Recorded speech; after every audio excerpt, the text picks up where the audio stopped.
Pengalaman yang tak terlupakan sepanjang hidup saya adalah berjuang untuk bertahan hidup dan meraih masa depan yang lebih baik.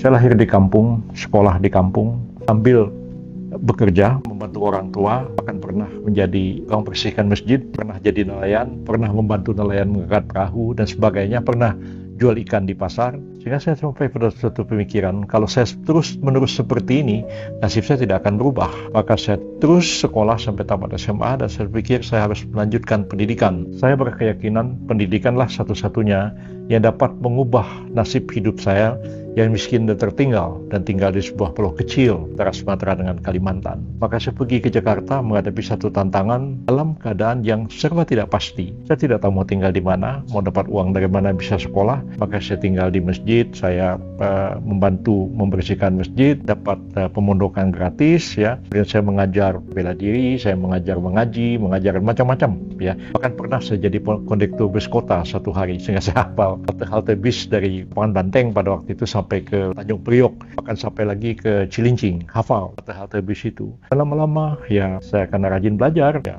ada profesor yang merekrut saya menjadi asisten beliau untuk mengajar. Makin lama saya mulai meningkatkan hidup dari orang bekerja di jalanan, di orang yang agak gaya sedikit, mengajar di universitas, memberikan ceramah di mana-mana, dan terus saya dapat melanjutkan sekolah sampai memperoleh jenjang pendidikan yang ketiga kalau sekarang ini, doktor kalau istilahnya zaman dulu, terus saya sampai diangkat jadi profesor, dan itu merupakan suatu perjuangan yang sangat-sangat panjang. Biasa hidup dalam ketidakpastian, tapi kita harus berani menghadapi semua itu. Sampai hari ini pun saya merasa hidup saya berada dalam ketidakpastian, tapi saya tidak pernah berhenti untuk mencoba sesuatu. Katakanlah saya terlibat dalam politik, ya politik itu sesuatu yang sangat-sangat tidak pasti, ya sangat-sangat tidak dapat diramalkan sebelumnya, tapi saya tetap jalani. Mungkin satu hari ya saya akan berhasil mencapai apa yang saya cita-citakan selama ini. Mungkin juga tidak, ya kalau berhasil ya syukur alhamdulillah, kalau tidak ya sudah, saya bersabar. Barangkali memang nasib saya cuma sampai di sini, tidak bisa lebih tinggi daripada apa yang telah saya capai sekarang.